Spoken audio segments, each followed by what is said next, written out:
راحت قلب و سینہ، فیض گنجینہ، صاحب معطر و معمر پسینہ، باعث نزول سکینہ، حضور احمد مجتبی حضرت محمد الرسول اللہ صلی اللہ تعالی علیہ وسلم کی بارگاہ بیکس پناہ میں غلامی کا ثبوت پیش کرتے ہوئے انتہائی عقیدت و محبت کے ساتھ پڑھ لیں الصلاۃ والسلام علیک یا رسول اللہ وعلی آلک واصحابک یا حبیب اللہ، الصلاۃ والسلام علیک یا نبی اللہ وعلی آلک واصحابک یا نور اللہ صلی اللہ تعالی علیہ وسلم۔ نویت سنت الاعتکاف۔ عشرہ رحمت، عشرہ مغفرت اور عشرہ نجات، یہ ماہ رمضان کے 3 عشرے ہیں۔ رمضان کے پہلے دن سے لے کر کے 10ویں رمضان تک کے جو دن کہلاتے ہیں یہ عشرہ رحمت ہیں، رحمت کا عشرہ، اور 11ویں رمضان سے لے کر کے 20ویں رمضان تک کے جو روزے ہیں ان کو کہتے ہیں عشرہ مغفرت، مغفرت کا عشرہ، اور 21ویں رمضان سے لے کر کے آخر رمضان تک کے جو دن ہوتے ہیں ان کو کہتے ہیں عشرہ نجات، یعنی جہنم سے آزادی کا عشرہ۔ اللہ تعالیٰ کا بہت بڑا فضل و احسان ہے کہ مالک کریم نے ہمیں ماہ رمضان عطا فرمایا اور اس کی مقدس گھڑیوں میں ہم اور آپ سانس لینے کی سعادت حاصل کر رہے ہیں۔ اللہ پاک اس مبارک مہینے کے فیض و برکات سے ہمارے دامنوں کو بھر دے، اور اللہ تعالیٰ اس مبارک مہینے کی برکت سے ہماری فائنلی مغفرت فرما دے۔ کتنی تیزی کے ساتھ دیکھیے دن گزر رہے ہیں۔ آج 9واں رمضان ہے اور پہلا عشرہ یعنی عشرہ رحمت کے ختم ہونے میں صرف اب کل کا آخری دن باقی ہے۔ ہمیں چاہیے، عقل مندی کا تقاضا یہ ہے کہ ہم اس مبارک مہینے کی خوب قدر کر لیں۔ نہ جانے ہم میں سے کتنے لوگ اس وقت یہاں ایسے موجود ہوں گے، اور نہ جانے ایسے کتنے لوگ ہوں جو بھی آنے والے ہوں گے مسجد میں، اور یہ ان کی زندگی کا آخری رمضان ہوگا اور آنے والے سال وہ اس دنیا میں نہیں رہیں گے۔ اللہ پاک ہم سب کو نیکیوں والی، تقوی و پرہیزگاری والی، نمازوں والی، ذکر و درود والی، عبادت و ریاضت والی، قرآن کی تلاوت والی، حاضری مکہ و مدینہ والی لمبی عمر نصیب فرمائے۔ آج جس ٹاپک کو لے کر کے آپ کے سامنے حاضر ہوا ہوں وہ ہے زکوٰۃ۔ ماہ رمضان میں اللہ تبارک و تعالیٰ کی توفیق و عنایت سے اللہ کے بندے جو نیکیاں کرتے ہیں ان میں ایک بڑی نیکی ہے زکوٰۃ ادا کرنا۔ الحمدللہ مسلمانوں میں بڑا طبقہ ہے جو بڑی ایمانداری کے ساتھ اپنی پوری زکوٰۃ ادا کرتا ہے۔ یہ الگ بات ہے کہ بدنصیبی کی بات ہے، بہت سارے لوگ آپ کو ایسے بھی ملیں گے، نمبر 1 جو زکوٰۃ ادا ہی نہیں کرتے، نمبر 2 یہ زکوٰۃ تو ادا کرتے ہیں مگر ایمانداری سے ادا نہیں کرتے۔ ان پر جتنی زکوٰۃ بنتی ہے اس کا بہت بڑا حصہ تو وہ خود ہی کھا ڈالتے ہیں، اور غریب اور مستحقین تک بہت کم جاتا ہے، اور وہ بھی اس لیے چلا جاتا ہے کہ کوئی غریب ان کے در پر آ جاتا ہے، ورنہ ان کو اتنی توفیق نہیں ہوتی ہے کہ اللہ پاک نے جو زکوٰۃ فرض فرمائی ہے وہ خود جا کر کے یا خود غریبوں سے کانٹیکٹ کر کے یہ زکوٰۃ کا پیسہ وہاں پہنچایا جائے۔ تو آج انشاءاللہ ٹائم بہت کم رہے گا، لیکن زکوٰۃ کے حوالے سے انشاءاللہ کچھ ضروری مسائل بھی ڈسکس کروں گا، اور زکوٰۃ دینے کی کیا برکتیں ہیں، زکوٰۃ اس امت پر کب فرض ہوئی وہ بھی انشاءاللہ میں آپ حضرات کو یہ باتیں بتاؤں گا۔ اللہ پاک مجھے حق کہنے، حق سننے، اور اللہ پاک ہم سب کو کہنے سننے زیادہ حق پر عمل کرنے کی توفیق عطا فرمائے۔ بخاری شریف کی حدیث پاک ہے جس میں آقا علیہ الصلوۃ والسلام نے ارشاد فرمایا ہے کہ اسلام کی بنیاد کتنی چیزوں پر رکھی گئی ہے۔ تو حدیث پاک سماعت فرمائے، ہمارے حضور جان نور صلی اللہ علیہ وسلم فرماتے ہیں بنی الاسلام علی 5، اسلام کی بنیاد 5 چیزوں پر رکھی گئی ہے۔ اگر آپ کو یہ حدیث یاد ہو جائے تو بہت اچھا رہے گا، میں انشاءاللہ ڈسکس کر رہا ہوں، ذرا توجہ سے سنیے گا۔ میرے حضور سراپا نور صلی اللہ علیہ وسلم ارشاد فرماتے ہیں بنی الاسلام علی 5، اسلام کی بنیاد 5 چیزوں پر رکھی گئی۔ کون کون سی؟ فرمایا شہادتی اللہ الہ الا اللہ وان محمد رسول اللہ صلی اللہ علیہ وسلم۔ پہلی چیز اس بات کی گواہی دینا کہ اللہ کے سوا کوئی معبود نہیں اور حضرت محمد صلی اللہ علیہ وسلم اللہ کے رسول ہیں۔ اور آگے فرمایا وَإِقَامِ الصَّلَاةِ، نماز قائم رکھنا، وَإِيتَاءِ الزَّكَاةِ، اور زکوٰۃ دینا، وَحَجِّ الْبَيْتِ، اور خانہ کعبہ کا حج کرنا، وَصَوْمِ رمضان، اور رمضان کے روزے رکھنا۔ اس بات کی گواہی دینا کہ اللہ کے سوا کوئی معبود نہیں اور حضرت محمد صلی اللہ علیہ وسلم اللہ کے رسول ہے. نمبر 2 نماز قائم کرنا. نمبر 3 زکوٰۃ دینا. نمبر 4 خانہ کعبہ کا حج کرنا. اور نمبر 5 ماہ رمضان کے روزے رکھنا. یہ 5 چیزیں وہ ہیں جن کے بارے میں ہمارے آقا کریم صلی اللہ علیہ وسلم نے ارشاد فرمایا اسلام کی بنیاد انہی 5 چیزوں پر ہے. نماز کی اپنی اہمیت ہے تو زکوٰۃ کی بھی اپنی اہمیت ہے, اور زکوٰۃ کی اتنی اہمیت ہے آپ اس بات سے اندازہ لگائیں قرآن پاک کے اندر الحمدللہ رب العالمین سے لے کر من الجنۃ والناس کی سین تک 32 مرتبہ زکوٰۃ اور نماز دونوں کا ایک ساتھ بیان آیا ہے. وَأَقِيمُوا الصَّلَاةَ وَآتُوا الزَّكَاةَ وَأَقِيمُوا الصَّلَاةَ وَآتُوا الزَّكَاةَ وَأَقِيمُوا الصَّلَاةَ وَآتُوا الزَّكَاةَ ایک ساتھ نماز کے ساتھ زکوٰۃ کا ذکر آیا 32 مقامات پر. اس سے یہ اندازہ لگایا جا سکتا ہے کہ زکوٰۃ کی کتنی زیادہ اہمیت ہے. تو زکوٰۃ فرض ہے, اس کا انکار کرنے والا پھر مسلمان نہیں رہتا, اور قرآن پاک میں جا بجا ہمیں زکوٰۃ ادا کرنے کا حکم دیا گیا ہے. یاد رکھیے گا گزشتہ امتوں پر بھی زکوٰۃ فرض تھی, اور امت محمدیہ پر سن 2 ہجری میں رمضان کے روزے فرض ہوئے, اور اس سے پہلے زکوٰۃ فرض کی گئی. سن 2 ہجری میں رمضان کے روزے فرض ہوئے, اور رمضان کے روزے فرض ہونے سے پہلے زکوٰۃ کی فرضیت کا حکم اللہ تبارک و تعالیٰ کی جانب سے اس امت پر نازل کیا گیا. قارون کا نام سنا ہے آپ نے؟ قارون جیسے حضرت موسیٰ علیہ السلام کو رسول بنا کر فرعون کی طرف بھیجا گیا, اسی طرح قارون کی طرف بھی بھیجا گیا. جس طرح فرعون ایک بہت بڑا بادشاہ گزرا ہے, اسی طرح قارون بھی بہت بڑا بادشاہ گزرا ہے. قارون یہ حضرت موسیٰ علیہ السلام کا رشتہ دار بھی تھا. جی ہاں, حضرت موسیٰ علیہ السلام کے چچا یسہر کا بیٹا تھا قارون. جب اللہ تبارک و تعالیٰ نے زکوٰۃ کا حکم نازل فرمایا تو حضرت موسیٰ علیہ السلام نے زکوٰۃ کے بارے میں بنی اسرائیل کے لوگوں کو آگاہ کیا, قارون کو بھی انفارم کیا. وہ آپ کی بارگاہ میں آیا, اے سے لے کر زیڈ تک کی پوری اس نے کہانی سنی, معاملہ سنا, حقیقت سنی, اور زکوٰۃ کے فلسفے کو سمجھنے کی کوشش کی. کہا ٹھیک ہے میں آپ کو سوچ کے جواب دوں گا. مطلب کس بات کا جواب؟ کہ میں زکوٰۃ دوں گا کہ نہیں دوں گا. ادھر اللہ کی طرف سے حکم آ گیا کہ زکوٰۃ دینی ہے. موسیٰ علیہ السلام نے انفارم کر دی, اللہ کا حکم بتا دیا, اور اب وہ کیا کہہ رہا تھا؟ ٹھیک ہے میں سوچ کے بتاؤں گا, دیکھتا ہوں, میں جواب دیتا ہوں. گھر گیا, اب اس نے حساب لگایا اپنے درہموں کا, اپنے دیناروں کا, اپنے سونوں کا, اپنی چاندی کا, اپنے خزانوں کا. اور پتہ کتنے بڑے خزانے کا مالک تھا یہ؟ قرآن پاک کا 20واں پارہ سورۃ القصص آیت نمبر 76 نمبر کی آیت جب آپ قرآن شریف کے 20ویں پارے کی سورۃ القصص کی پڑھیں گے, اور اللہ پاک یہ بھی توفیق آپ کو عطا کر دے گا کہ آپ ترجمہ پڑھیں گے انشاءاللہ, اس کی تفسیر پڑھیں گے انشاءاللہ, تو آپ کو پتہ چلے گا کہ اس کے خزانے کی لمبائی چوڑائی کتنی تھی, کتنا بڑا خزانہ تھا. تو آپ اس آیت سے صرف اتنا اندازہ لگا لیں کہ قارون کا خزانہ اتنا بڑا تھا, صرف اس کی چابی 40 پہلوان اٹھایا کرتے تھے. قرآن پاک میں اسی سورۃ القصص کی آیت نمبر 76 کے اندر باقاعدہ اللہ نے اس کو بیان فرمایا کہ ہم نے قارون کو جو خزانے عطا فرمائے تھے ان کی چابیاں ایک بڑی جماعت اٹھایا کرتی تھی, اور بڑی جماعت سے مراد تفسیر میں لکھا ہے 40 بڑے بڑے پہلوان اٹھایا کرتے تھے. اب بتاؤ آپ, جس کے خزانوں کی چابیوں کا عالم یہ ہے, اس کے خزانوں کا عالم کیا ہوگا؟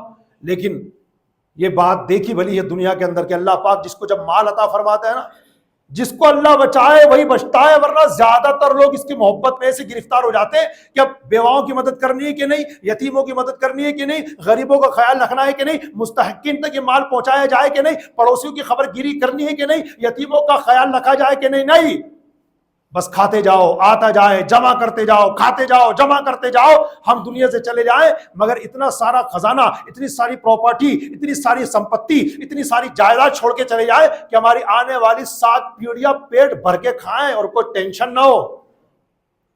یہ تو آپ نے ٹینشن لے لی, لیکن ہمارے جانے کے بعد ان نسلوں کو کوئی گائیڈ کرنے والا نہ ملا تو جیسے عام طور پر کہاں مل رہا ہے, جہالت کا کتنا دور دورہ ہے. ابھی جب میں آپ کو انشاءاللہ اپنے بیان کے آخر میں کچھ مسائل زکوٰۃ بتاؤں گا, تب کئی لوگوں کی آنکھیں شاید کھلیں گی شاید کہ اچھا ایسے بھی زکوٰۃ ادا نہیں ہوتی, اچھا یہ تو میں نے بھی غلطی کر دی, اس طرح بھی زکوٰۃ ادا نہیں ہوتی. وقت مجھے اجازت دے گا تو انشاءاللہ میں وہ 2-3 باتیں ڈسکس کروں گا۔ عرض کرنے کا مطلب یہ ہے کہ اللہ تبارک و تعالیٰ کی طرف سے حضرت موسیٰ علیہ السلام نے اپنی امت کے لوگوں کو زکوٰۃ کی فرضیت کے بارے میں بتایا اور ساتھ ساتھ قارون کو بھی آگاہ کر دیا۔ اس نے سارا حساب کتاب جوڑا گھر جانے کے بعد۔ اب اس نے دیکھا یار کہ اگر میں تو یہ دے دوں گا زکوٰۃ میں تو میرے پاس بچے گا کیا؟ حالانکہ بہت سارا بچ رہا تھا، لیکن چونکہ بہت سارا جاوی تو رہا تھا نا اللہ کی راہ میں، اب وہ کنجوس ہو گیا، بخیلی کی صفت آئی اور اس نے کیا کیا دیکھو۔ اب حضرت موسیٰ علیہ السلام کے سامنے جا کر تو ڈائریکٹ انکار کرنے کی وہ ہمت نہیں رکھتا تھا کہ جاؤں اور منع کر دوں کہ میں زکوٰۃ نہیں دوں گا، بلکہ اس نے ہیلے بہانے بنانے کی کوشش کی۔ بنی اسرائیل کو اپنے پاس جمع کیا، لوگ اس کی بڑی عزت کرتے تھے، کیوں؟ کیونکہ پیسہ والا تھا، بڑی عزت کرتے تھے کیونکہ 2 پیسے اس کے پاس تھے۔ تو سارے لوگوں کو جمع کیا اور جمع کرنے کے بعد کہنے لگا سنو لوگوں، حضرت موسیٰ علیہ السلام ہمارا مال لینا چاہتے، ہمیں کنگال کرنا چاہتے ہیں، اب بتاؤ تم کیا کہتے ہو؟ تو سب نے کہا حضرت آپ ہمارے بڑے ہیں، آپ جو فیصلہ کریں گے وہ صحیح لگے گا۔ تو اس نے کہا کہ میں موسیٰ کو بدنام کر دوں گا۔ استغفر اللہ، لا حول ولا قوت الا باللہ العلی العظیم۔ یہ جملے اس نے کہے کہ میں حضرت موسیٰ علیہ السلام کو معاذ اللہ بدنام کر دوں گا۔ کہا کیسے؟ کہ رکو، بنی اسرائیل کے ایک محلے میں ایک عورت رہتی تھی، قارون نے اس کو بلایا، بلانے کے بعد 1000 دینار دیے، 1000 درہم دیے، اور دینے کے بعد کہا تمہیں ایک کام کرنا ہے کہ ہم تمہیں ایک بہانے سے حضرت موسیٰ علیہ السلام کے دربار میں بلائیں گے، تمہیں وہاں آ کر کے ہی بولنا ہے کہ معاذ اللہ حضرت موسیٰ علیہ السلام نے میرے ساتھ غلط کام کیا۔ جرت دیکھیے، اب چونکہ پیسے والا تھا نا، یہ بنی اسرائیل کے جو لوگ تھے اس کی باتوں میں آ گئے کہ چلو ٹھیک ہے تمہارے ساتھ ہیں، کرو تم پلاننگ کرو۔ عورت کو بلا کر کے اے سے لے کر زیڈ تک سب سمجھا دیا گیا۔ اب یہ قارون حضرت موسیٰ علیہ السلام کے پاس گیا اور کہا حضرت چلیے بنی اسرائیل آپ کا انتظار کر رہے ہیں، آپ آ کر کے ذرا ہمیں واضح و نصیحت فرما دیں، ہمارے سامنے تقریر فرما دیں، بیان فرما دے، ہم آپ سے کچھ سیکھنا چاہتے ہیں۔ حضرت موسیٰ علیہ السلام اپنے کاشان نبوت یعنی اپنے مبارک گھر سے اٹھے اور قارون کے ساتھ چل دیے، اور جہاں بنی اسرائیل جمع تھے وہاں تشریف لائے۔ الحمدللہ رب العالمین والعاقبۃ للمتقین کے بعد آپ نے بیان شروع فرمایا، اور بیان کرتے کرتے آپ نے اس بیان کے دوران یہ بھی بیان فرمایا کہ جو گناہ کرے گا اللہ کے عذاب میں گرفتار ہوگا، لہٰذا گناہ کر کے اللہ کے عذاب کو دعوت مت دو۔ جب آپ یہ بیان فرما رہے تھے تو قارون نے بیان کے دوران خلل اندازی کرتے ہوئے کہا حضرت جسٹ 1 منٹ، یہ جو آپ ہمیں بتا رہے ہیں کہ اگر گناہ کریں گے تو عذاب میں مبتلا ہوں گے، یہ حکم صرف ہمارے لیے کہ آپ کے لیے بھی ہے؟ استغفر اللہ۔ تو حضرت موسیٰ علیہ السلام نے فرمایا کوئی بھی ہو جو اللہ کی نافرمانی کرے گا اللہ اسے پکڑے گا، کوئی بھی ہو۔ اچھا، تو ہم نے سنا ہے بنی اسرائیل کا یہ کہنا ہے کہ آپ نے فلاں عورت کے ساتھ معاذ اللہ غلط کام کیا۔ حضرت موسیٰ علیہ السلام نے فرمایا اس عورت کو بلایا جائے۔ حضرت موسیٰ علیہ السلام کے دربار میں وہ عورت لائی گئی۔ جناب موسیٰ علیہ السلام جلال میں کتنے مشہور ہے، آپ کو مجھ سے زیادہ شاید جانکاری ہوگی اس بارے میں۔ جس طرح نبیوں میں جمال میں حضرت یوسف علیہ السلام مشہور ہے، جلال میں حضرت موسیٰ علیہ السلام مشہور ہے۔ عورت کو دربار میں پیش کیا گیا، حضرت موسیٰ علیہ السلام نے صرف اتنا ہی پوچھا کہ جو لوگ یہ بات بتا رہے ہیں کہ یہ بات سچی ہے، بس اتنے پوچھا موسیٰ علیہ السلام، اس کے علاوہ کچھ بھی نہیں کہا۔ سر سے لے کر پیر تک عورت تھر تھر کانپنے لگی، کیونکہ اس کا سامنا کس سے ہو رہا تھا؟ کلیم اللہ سے، حضرت موسیٰ علیہ السلام سے، جن کا جلال انبیاء کرام میں تھر تھر کانپ رہی تھی۔ اب اس نے دل ہی دل میں پہلے اللہ پاک کی بارگاہ میں توبہ کر لی، یا اللہ یہ میں نے کیا غضب کر دیا، پروردگار سچی توبہ کرتی ہوں، میری توبہ قبول فرما لے۔ اب اس کے بعد جب اس کی زبان نے تھوڑا ساتھ دیا تو لڑکھڑاتے ہوئے بولنے لگی، اے اللہ کے نبی حضرت موسیٰ علیہ السلام، قارون جو کچھ کہہ رہا ہے سب جھوٹ اور بکواس ہے۔ دراصل بات یہ کہ حضرت آپ پر بدنامی کا داغ لگانے کے لیے معاذ اللہ اس نے مجھے 1000 دینار دیے تھے، 1000 درہم دیے تھے، لیکن اللہ کی قسم حضرت میں آپ کے دربار میں اللہ کو گواہ بنا کے سچی توبہ کرتی ہوں، میں باتوں میں آ گئی تھی شیطان کی وجہ سے، حضرت میں اس سے توبہ کرتی ہوں۔ حضرت موسیٰ علیہ السلام نے جیسے سنا آپ کی آنکھوں میں آنسو آ گئے اور آپ سجدے میں گر کر اللہ کے دربار میں دعا کرنے لگے، مولا اگر میں تیرا رسول ہوں تو قارون کو اپنے عذاب میں گرفتار فرما۔ اللہ نے وہی فرمائی، موسیٰ ہم نے زمین کو آپ کے تابع فرمان کر دیا ہے، ہم نے زمین کو آپ کے انڈر میں دے دیا ہے، آپ جو چاہیں اس سے کام لے سکتے ہیں۔ حضرت موسیٰ علیہ السلام کھڑے ہوئے اور کھڑے ہونے کے بعد زمین سے فرمایا، پہلے لوگوں سے فرمایا، اے لوگوں، اللہ تعالیٰ نے مجھے اپنا رسول بنا کر کے بھیجا ہے، اور جو میں نے تمہیں زکوٰۃ کا حکم دیا وہ اپنی طرف سے نہیں دیا تھا بلکہ اللہ کی طرف سے آرڈر آیا تھا، وہی میں نے بتایا تھا، زکوٰۃ فرض کر دی گئی ہے۔ اب سنو، جو میرے ساتھ ہے وہ میرے ساتھ ہو جائے، جو قارون کے ساتھ ہے وہ وہیں رہ جائے۔ سارے لوگ حضرت موسیٰ علیہ السلام کی طرف آ گئے سوائے 2 آدمیوں کے۔ اب آپ نے کیا کیا؟ اسی قرآن پاک کے 20ویں پارے کی سورۃ القصص کے اندر آپ یہ پڑھ سکتے ہیں، پورا واقعہ بیان ہوا ہے۔ حضرت موسیٰ علیہ السلام نے پہلے فرمایا کہ جو قارون کے ساتھ ہے وہ اس کے ساتھ رہ جائے، اور جو میرے ساتھ ہے وہ میرے ساتھ آ جائے۔ سارے لوگ حضرت موسیٰ علیہ السلام کے ساتھ ہو گئے، اور قارون کے ساتھ صرف 2 آدمی بچے۔ اب آپ نے زمین کو حکم فرمایا، زمین ان کو پکڑ لے، ان کو پکڑ لے۔ زمین نے قارون اور اس کے دونوں ساتھی کو پکڑ لیا، ٹخنے سمیت پکڑا، پھر گھٹنے سمیت پکڑا۔ پکڑنے کا مطلب سمجھ رہے ہیں آپ؟ مطلب یہ زمین میں دھسنے لگے، کھڑے کھڑے زمین میں دھسنے لگے۔ ٹخنوں کے بعد گھٹنوں کا نمبر آیا، گھٹنوں کے بعد کمر کا نمبر آیا، کمر کے بعد سینے کا نمبر آیا، سینے کے بعد جب گردن تک نمبر آنے لگا تو قارون معافی مانگنے لگا، اپنی رشتہ داری کا وسیلہ پیش کرنے لگا کہ اے موسیٰ مجھے معاف کر دو، غلطی نہیں کروں گا۔ لیکن حضرت موسیٰ علیہ السلام نے شدت جلال کی وجہ سے کوئی توجہ نہیں فرمائی، یہاں تک کہ وہ تینوں کی تینوں زمین میں دھس گئے۔ حضرت قتادہ رضی اللہ تعالی عنہ فرماتے ہیں کہ قیامت تک دھستے چلے جائیں گے۔ آج بھی، آج کی تاریخ میں بھی قارون اور اس کے دونوں ساتھی زمین میں دھستے چلے جا رہے ہیں اور قیامت تک دھستے چلے جائیں گے۔ اب جانتے کیا ہوا؟ جب یہ میٹر ہو گیا تو کسی شخص کی زبان سے نکلا، اچھا حضرت موسیٰ علیہ السلام نے قارون کا خزانہ لینے کے لیے اور اس کی پراپرٹی اور جائیداد و سمپتی پر قبضہ فرمانے کے لیے یہ سب کیا ہے کہ اس کو مروا دیا، اس کو اللہ کے عذاب میں گرفتار کروا دیا۔ اب شاید حضرت موسیٰ علیہ السلام معاذ اللہ اس کے خزانے خود حاصل کریں گے۔ جب حضرت موسیٰ علیہ السلام کے کانوں میں یہ آواز آئی تو آپ نے اللہ عز و جل کے دربار میں دعا کی، مولا قارون کو تو نے دھسا دیا، اس کے مکانات و محلات و خزانوں کو بھی دھسا دے۔ اس سارا کا سارا خزانہ قارون کے بعد زمین میں سب دھس گیا اور سب ختم ہو گیا۔ یہ پورا واقعہ انشاءاللہ جب آپ کو پڑھنے کا موقع ملے، خاص طور سے جو میرے اسٹوڈنٹس یہاں پر بیٹھے ہوئے ہیں درس نظامی کے، یا حافظ لوگ بیٹھے ہوئے ہیں، یا قاری حضرات بیٹھے ہوئے ہیں، یا مبلغین بیٹھے ہوئے ہیں، یا دین کی سمجھ بوجھ رکھنے والے لوگ بیٹھے ہوئے ہیں، یا وہ لوگ مجھے سن رہے ہیں جو کتابیں پڑھنے کا شوق رکھتے ہیں، حوالہ نوٹ کر لے ایک بار پھر۔ قرآن پاک کا 20واں پارہ ہے، سورۃ القصص ہے، اور آیت نمبر 76 سے انشاءاللہ آپ کو یہ مضامین ملیں گے۔ تو آپ جب یہ پڑھیں گے تو سے آیت نمبر 81 نمبر کی آیت تک انشاءاللہ آپ دیکھیں گے اس پورے واقعے کو بیان کیا گیا ہے۔ تو پڑھیے گا انشاءاللہ، بہت لطف بھی آئے گا، اور انشاءاللہ یہ بھی پتا چلے گا کہ زکوٰۃ کی فرضیت کتنی زیادہ اہم ہے۔ اگر کوئی اس سے انکار کرتا ہے، کوئی اس سے منہ موڑتا ہے، تو اللہ تبارک و تعالیٰ کے عذاب میں کیسے مبتلا ہو جاتا ہے۔ اور میرے آقا صلی اللہ علیہ وسلم کی امت پہ پیدا ہونے والے مسلمانوں، آپ بھی یاد رکھنا، اگر زکوٰۃ ہم پر فرض ہے، اب اگر ہم اگر مگر کریں گے، کنتو پرنتو کریں گے، اگر یہاں وہاں دیکھیں گے، لگائی بھجائی کریں گے، تو یاد رکھنا ہم بھی اللہ کے عذاب میں گرفتار ہو سکتے ہیں۔ استغفر اللہ۔ آج سے تقریباً 1450 سال پہلے ہمارے کریم آقا صلی اللہ علیہ وسلم نے جن 3 لوگوں کے بارے میں ارشاد فرمایا کہ قیامت کے دن یہ 3 لوگ سب سے پہلے جہنم میں جائیں گے، ان میں ایک میرے آقا نے فرمایا وہ مالدار جس پر زکوٰۃ فرض تھی مگر زکوٰۃ ادا نہیں کی اس نے، یہ بھی سب سے پہلے جہنم میں جائے گا۔ اور سیٹھ جی کب تک بے ایمانی سے کام کرتے رہو گے؟ کب تک زکوٰۃ ادا نہیں کرو گے؟ نہیں میں تو دیتا ہوں۔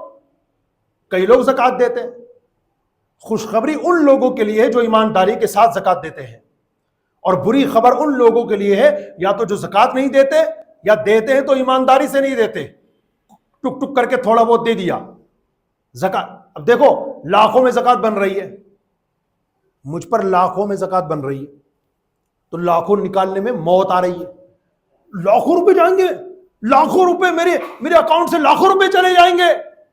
یہ گھبرانے کی ضرورت نہیں ہے، اللہ کا شکر ادا کرنے کی ضرورت ہے۔ اللہ نے تمہیں کروڑوں عطا کیے تب جا کے لاکھوں کی زکوٰۃ بنی ہے، اللہ نے اربوں عطا کیے تب جا کے کروڑوں میں زکوٰۃ بنی ہے۔ تو دیکھو تو صحیح، اللہ نے مجھے عطا کیا، اور پھر دینا کتنا ہے؟ صرف 100 روپے پر 2.5 روپے دینے، صرف 100 روپے پر 2.5 روپے۔ اور پھر زکوٰۃ دینے کی برکتیں کتنی زیادہ ہیں، ویسے تو بے شمار برکتیں ہیں، جو میں نے کتاب میں پڑھی وہ 15 برکتیں ہیں، ان میں سے انشاءاللہ چند میں آپ کے سامنے 4-5 ذکر کروں گا، کیونکہ ٹائم تو اجازت دے گا نہیں، پھر مجھے ضروری باتیں بھی کرنی ہے، اور آج ایک عظیم الشان خاتون کا بھی ذکر کرنا ہے، اور وہ کون ہے پتہ ہے؟ ہر اولاد کے لیے اس کی جنت اس کے ماں کے قدموں کے نیچے ہوتی ہے۔ خود خاتون جنت کی جنت جن کے قدموں کے نیچے ہوتی ہے، ان کا نام ہے حضرت بی بی خدیجہ الکبریٰ رضی اللہ تعالیٰ عنہا۔ 10 رمضان کو حضرت ام المومنین بی بی خدیجہ الکبریٰ رضی اللہ تعالیٰ عنہ کا یوم وصال ہے. وقت ملا تو انشاءاللہ ام المومنین کے بارے میں بھی چند باتیں عرض کرتا ہوں. ابھی ہاتھوں جب نام آ ہی گیا تو عرض کر دیتا ہوں تاکہ پھر بعد میں پتہ نہیں ٹائم ملے کہ نہ ملے, پھر بہت ساری باتیں بھی ذہن میں آ رہی ہیں اور ٹائم بہت کم ہے. حضرت بی بی خدیجہ الکبریٰ رضی اللہ تعالیٰ عنہ یہ اسلام کے عظیم خاتون ہیں. مکہ مکرمہ کی بہت عقل مند با حوصلہ خاتون تھی اور آقا کریم صلی اللہ علیہ وسلم کی سب سے پہلی زوجہ محترمہ ہیں. جب تک نبی پاک صلی اللہ علیہ وسلم کے نکاح میں حضرت بی بی خدیجہ الکبریٰ رضی اللہ تعالیٰ عنہ موجود رہی, میرے آقا صلی اللہ علیہ وسلم نے دوسرا نکاح نہیں فرمایا. اور آقا کریم صلی اللہ علیہ وسلم کی جب عمر مبارک 25 سال کی تھی تب حضرت بی بی خدیجہ الکبریٰ رضی اللہ تعالیٰ عنہ کو نبی پاک صلی اللہ علیہ وسلم نے اپنے نکاح میں قبول فرمایا. ان کی شان بہت بلند و بالا ہے. صرف دو باتیں عرض کر دیتا ہوں حصول برکت کے لیے. نمبر 1, میرے آقا علیہ الصلوۃ والسلام نے فرمایا ہذہ صدیقۃ امتی, حضرت خدیجہ میری امت کی صدیقہ ہیں. حضرت صدیقہ تو حضرت عائشہ کو کہتے ہیں نا, رائٹ, کوئی شک نہیں ہے. مگر اس حدیث پاک میں اسپیشلی میرے آقا صلی اللہ علیہ وسلم نے اپنی اس پہلی عظیم زوجہ محترمہ حضرت بی بی خدیجہ کو کیا فرمایا, اس امت کی صدیقہ ہیں. ایک روایت اور سن لیجئے. ایک مرتبہ کی بات ہے, سدرا کے مکین جبریل امین پیغام رب العالمین لے کر بارگاہ رحمت للعالمین میں حاضر ہوئے اور عرض کرتے ہیں یا رسول اللہ, یہ جو آ رہی ہے نا حضرت بی بی خدیجہ, اللہ فرماتا ہے ان کو اللہ کا بھی سلام کہہ دیجئے, اور حضور میں عرض کر رہا ہوں جبریل میرا بھی سلام عرض کر دیجئے, اور یا رسول اللہ ان کو خوشخبری سنا دیجئے کہ اللہ نے اسپیشلی ان کے لیے جنت میں موتیوں سے بنا ہوا محل بنایا ہے. 10 رمضان کو حضرت بی بی خدیجہ الکبریٰ رضی اللہ تعالیٰ عنہ کا یوم وصال ہے. تمام عاشقان رسول سے میری گزارش ہے اپنے اپنے گھروں پر انشاءاللہ فاتحہ خانے کا اہتمام فرمائیں. آج اپنی مسجد سرائے والان میں نماز تراویح کے بعد ام المومنین رضی اللہ تعالیٰ عنہ کی بارگاہ میں انشاءاللہ نظر و نیاز اور ایصال ثواب کا تحفہ پیش کرنے کے لیے فاتحہ خانے کا اہتمام ہوگا انشاءاللہ. آپ حضرات سے گزارش ہے جاتے جاتے گلے میں انشاءاللہ حضرت بی بی خدیجہ رضی اللہ تعالیٰ عنہ کے ایصال ثواب کے لیے تبرک وغیرہ آئے گا, نیاز کا اہتمام ہوگا. آپ بھی دل کھول کر انشاءاللہ ڈال کر کے جائیں. بلکہ آج آپ کو جو ڈالنا ہے نا انشاءاللہ وہ 2 نیتوں سے ڈالنا ہے. آج لگے گی 10 تاریخ, کل لگے گی 11 تاریخ.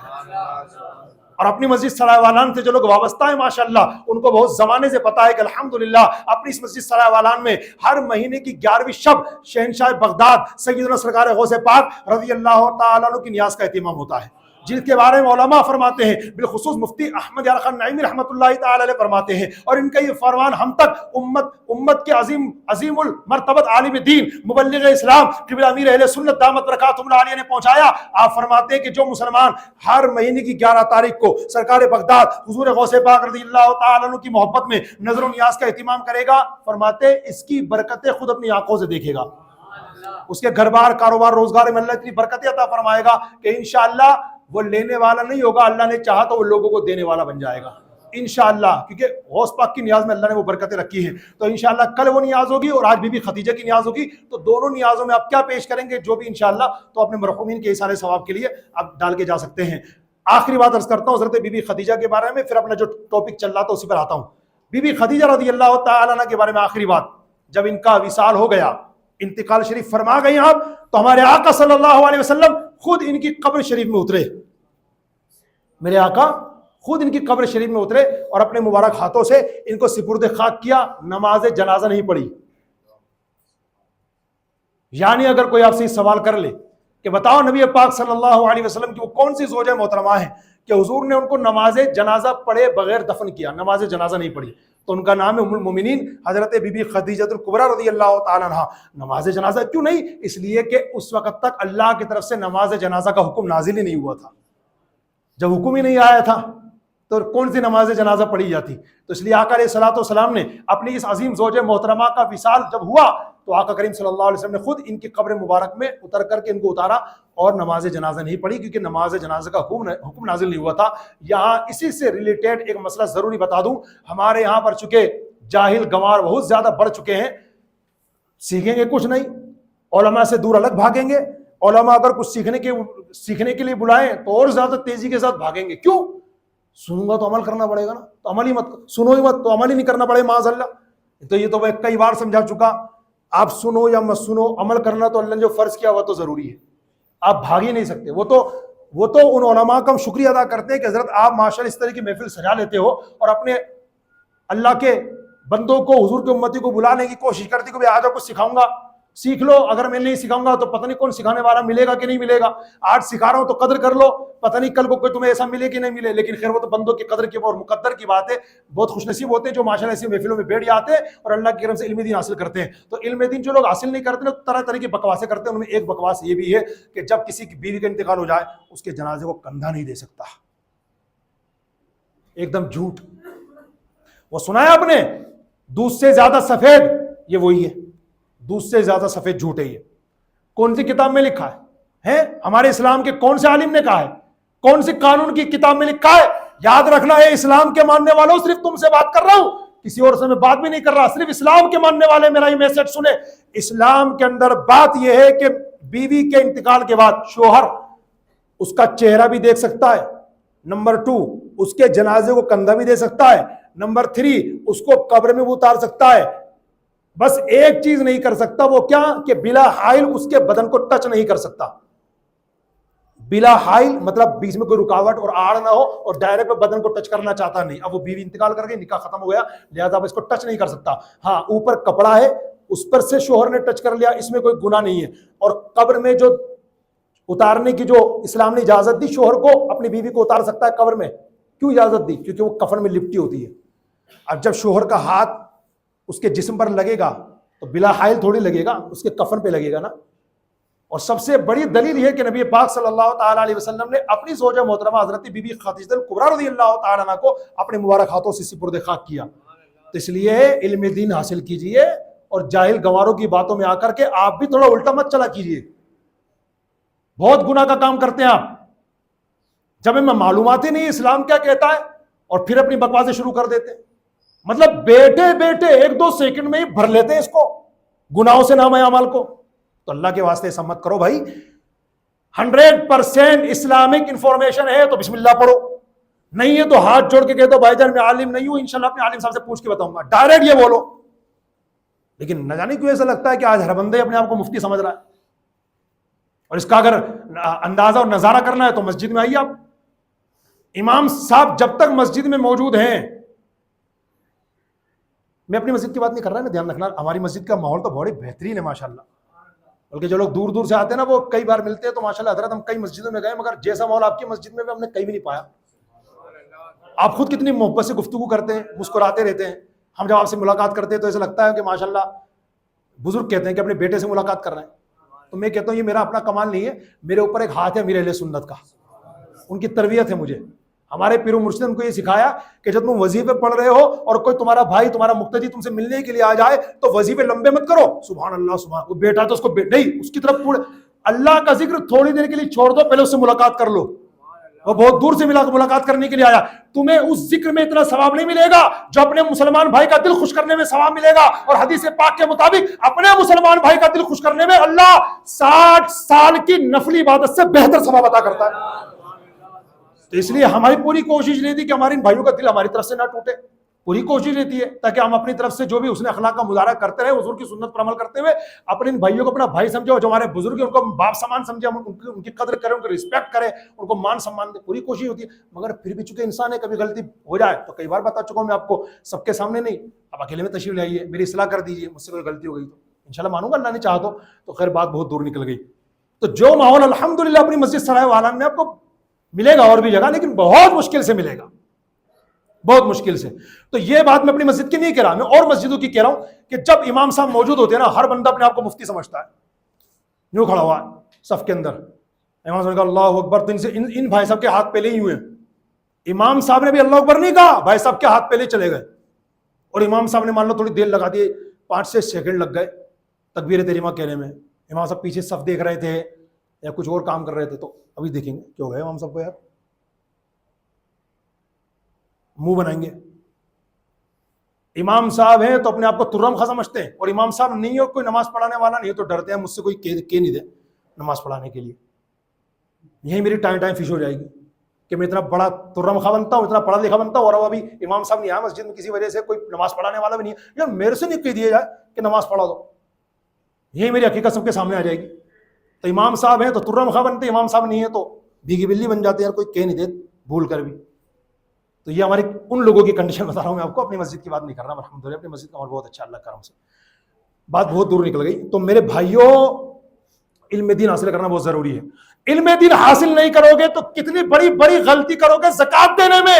اور ٹائم تو مجھے سلام کرنے ہی والا ہے. اس سے پہلے میں آپ کو ایک دو باتیں بتا دوں کس طرح لوگوں کی زکاتیں برباد ہوتی ہیں. ایک سیٹھ جی جن پر زکات فرض ہے, کھانے کے ہوٹل پہ جاتے ہیں, ہاں بھائی غریبوں کو کھانا کھلاتے ہو کیا؟ جی ہاں کھلاتے ہیں. یہ لو 2000 روپے میری طرف سے غریبوں کو کھانا کھلا دینا. اور نیت کیا کر لی؟ زکات کی. لکھ کے رکھ لو. اور آپ کی نظر میں جو اس پریزنٹ ٹائم میں سب سے بڑے مفتی صاحب ہو جاؤ ان کے پاس میری بات لے کر کے, ایک پیسہ زکات کا ادا نہیں ہوگا. حضرت کیوں؟ 2 وجہ ہیں. نمبر 1, اس بات کی کوئی گارنٹی نہیں ہوتی کہ یہ جو بیٹھا ہوا ہے کاؤنٹر پہ, ہوٹل کے کاؤنٹر پہ جو بندہ بیٹھا ہوا ہے غریبوں کو ہی کھلائے گا. پہلی بات, کوئی گارنٹی نہیں ہے. اور پھر اگر گارنٹی لے بھی لی جائے چلو کہ غریبوں کو کھانا کھلائے گا, تو وہ کیا ایسے غریب ہوں گے جو زکات لے سکتے ہیں؟ اور تیسری بات, چلو مان لو ایسے غریب بھی اس کو مل گئے جو زکات لینے کے حقدار ہے, تو آخری بات یہ ہے کہ اس طرح کھانا کھلانے سے زکات ادا نہیں ہوتی. آپ کی زکات ادا ہو جائے اس کے لیے 2 شرطیں. نمبر 1 نیت کا ہونا ضروری ہے. نمبر 2 حقدار کو مالک بنانا ضروری ہے. نیت تو آپ نے کر لی. نمبر 2 حقدار کو مالک بنانا. جب ہم دسترخوان لگا کے کھانا کھلاتے ہیں نا, تو کھانے کا مالک نہیں بناتے اس کو, اجازت ہوتی ہے, پرمیشن ہوتی ہے, جی کھا لیجیے. اور چاہیے کیا؟ اور دوں تھوڑا لے لو. اور یہ کیا مالک بنا رہے ہیں آپ؟ اس طرح زکات ادا نہیں ہوتی. مالک بنانے کا مطلب آسان بھاشا میں سمجھ لیجیے کہ آپ کو کھانا ہی کھلانا ہے تو آپ کھانے کا پیکج بنائیں. فار ایگزامپل 2 روٹی لے لی, 2 پیالے سالن کے لے لیے, اب اس کا پیکج بنائیں, اور جس کو آپ جانتے کہ زکات کا حقدار ہے اس کو آپ ہینڈ اوور کر دیں. دے دیا آپ نے, یہاں کھا لے, چاہے لے جا, چاہے کسی کو بانٹ دے, چاہے بیچ دے, تیرا ہو گیا, تو جانے تیرا کام جانے. اس کو کہتے ہیں مالک بنانا. یہاں دسترخوان لگا کر کے کھانا کھلا رہے ہو نا آپ, اس طرح آپ کی زکات ادا نہیں ہوگی. لکھ کے رکھ لینا آپ. حضرت میں نے تو کر دیا, مفتی صاحب مجھے تو آپ کچھ اگر مانو تو ٹھیک ہے, مجھے کچھ نہیں مانو تو آپ کی نظر میں جو سب سے بڑے مفتی صاحب چلے جاؤ اور پوچھ لو حضرت میری زکات ادا ہوئی کہ نہیں ہوئی. وہ یہی کہیں گے تمہاری زکات ادا نہیں ہوئی, جاؤ اور نئے سرے سے زکات دو. دوسری مثال دیتا ہوں, زکاتیں کیسے برباد کرتے ہیں لوگ, کیونکہ پتہ ہی نہیں ہے نا, جانکاری نہیں ہے تو کیا کریں گے. دوسری مثال, ایک شخص کے بارے میں آپ کو پتا چلا کہ وہ زکات کا حقدار ہے. جیسے مان لیجئے آپ سے کسی نے قرضہ لیا تھا, ہے نا, 1500 جو بھی, اس نے 2000 روپے قرضہ لیا تھا. اب وہ وقت آیا جب قرضہ لوٹانے کی باری آئی تو وہ استھتی میں نہیں ہے, ادائیگی میں استھتی میں نہیں ہے. تو آپ سوچ رہے ہیں یار ایک کام کرتا ہوں, قرضہ تو اسی میں آ رہا ہے میرا, اب میں ایک کام کرتا ہوں یہ زکات کا حقدار بھی, میں نیت ہی کر لیتا ہوں زکات کی. السلام علیکم بھائی جان, میں نے وہ آپ نے پیسے لے رکھا تھا نا, دینا مت میرے کو. نہیں میری طرف سے معاف ہے, کوئی دقت نہیں ہے. زکات کی نیت کر لی, زکات ادا ہی نہیں ہوگی ایسے. کیوں؟ جب آپ نے دیا تھا قرض کی نیت تھی, زکات کی نیت نہیں تھی. آپ نے جب دیا تھا تو آپ یہ سوچ رہے تھے کہ مجھے ریٹرن کرے گا کیونکہ میرا قرضہ ہے, لیکن اب پوزیشن وہ ہو گئی ہے کہ وہ دینے کی استھتی میں نہیں ہے, تب آپ نیت کر رہے ہیں چلو میں اس کو زکات میں کاؤنٹ کر لیتا ہوں. 1 پیسہ ادا نہیں ہوگا زکات کا. اور کرنے والے کرتے ہی ایسا, جو کرتے ہیں زکات ادا نہیں ہوتی ایسے. اصل میں نے کر لیا تو کیا کروں, اس جتنی پیسوں کی زکات تھی نا وہ واپس ادا کیجیے. وہ آپ کا نفلی صدقہ ضرور ہوا ہے, اس پہ ثواب ضرور ملے گا انشاءاللہ, لیکن وہ زکات آپ کا کاؤنٹ نہیں ہوگا. اسی طریقے اور بھی مسائلے بھی میرے ذہن میں آ رہا ہے, ٹائم ہو چکا. گزارش یہ ہے کہ جو ماشاءاللہ بڑی تعداد میں نماز عصر کے بعد اپنی مسجد میں لوگ بیٹھتے ہیں سیکھنے سکھانے کے لیے, ماشاءاللہ آپ بھی بیٹھا کریں. اور آج سے انشاءاللہ اسپیشلی زکات کے مسائل بھی شروع ہونے والے ہیں. زکات کس پر فرض ہوتی ہے, کتنے مال پر فرض ہوتی ہے, جو ہم نے کسی کو پیسہ ادھار دیا ہوا ہے, جو ہم نے لاٹری جمع کرا رکھی ہے, جو ہمارا اکاؤنٹ میں پیسہ ہے, جو ہم نے اللہ نے کی LIC کرا رکھی ہے, جو ہمارا پیسہ اس میں ہے, تو اس کی ہم زکات فرض ہے کہ نہیں, نکالیں گے تو کیسے نکالیں گے, اس کا آسان طریقہ کیا ہے, یہ ساری جانکاری آپ تشریف رکھیں گے تو کچھ سیکھنے کو ملے گا نا. تو تشریف رکھا کریں انشاءاللہ, تو بہت ساری جانکاری انشاءاللہ آپ کو ملے گی. اللہ پاک ہم سب کو کہنے سننے سے زیادہ عمل کی توفیق عطا فرمائے.